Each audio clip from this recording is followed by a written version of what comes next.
Welcome to Diary of a Wannabe Comedian with me, Belle, a wannabe comedian. Ooh, it's hot today. You probably guessed that because my air conditioning is on. I can't believe it's, 18th of July before I've done a podcast with my air conditioning on. That's got to be some sort of record. So it's been quite quiet for me since Monday. I've only been to the cinema once. I went to see Fly Me to the Moon, which I enjoyed. It was a good film. I did enjoy it. Mostly because Channing Tatum is quite easy on the eye, really, isn't he? I also quite like the references to Star Trek that were in it. There was a scene where he was looking out all the windows of Cape Canaveral, and he had all the staff, they're all sitting at those grey terminals with lots of lights flashing and such. So he kind of stood in the middle, facing out, looking out the window, as though it's the front of the Starship Enterprise. But to complete that scene, they put him in a mustard colour jumper, which was very of its time, but so obviously a reference to, what was his name? I forgot what his name. William Shatner's character. I can't remember. Anyway, you know who I mean. It's too hot. My brain's not functioning. But it looked just like that. So that made me chuckle. I was supposed to be doing a gig tonight, but it got cancelled. They didn't say why, but my money is on everybody deciding that it's far too hot to be doing comedy and they'd rather be in a pub garden somewhere, or in the case of London, stood out on the street drinking, as we tend to do.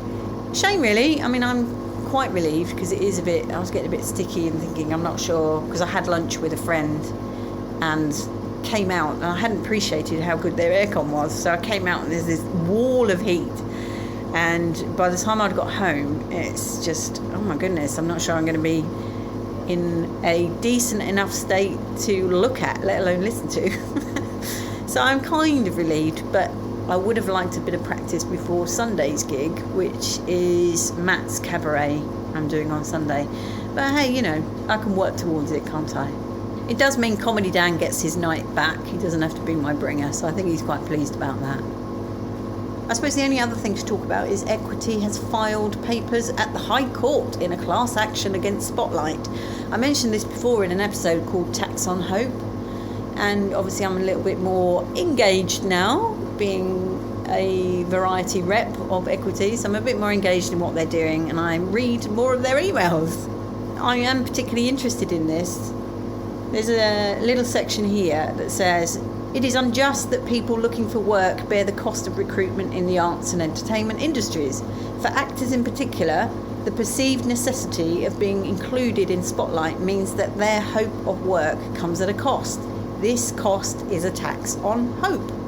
So if you don't know, Spotlight is a kind of directory where jobs are advertised, but all agents use Spotlight, and they tend to put their actors forward for roles without their actors knowing half the time. But you have to be on it, essentially. Anybody who is anybody is on it, and that's where you get work. And they charge an absolute arm and a leg. And I think, I'm not sure whether it was early this year or maybe the back end of last year, they suddenly decided to implement a tiering system. So you had a premium level, which obviously came with quite a high price ticket.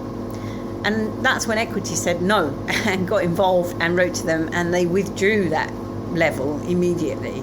So it does show that Equity does have some teeth. So I'm quite hopeful that they're going to be successful.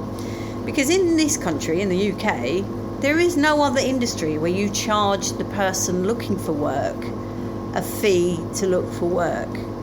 Charges are always on the people that are seeking employees. So the arts industry is a little bit weird. It's got a carve out in the employment legislation, is specifically carved out for creative industries. That's just not right. And Equity are going to fix that. My understanding is historically Equity was okay with it, and they had a sort of gentleman's handshaking agreement with Spotlight.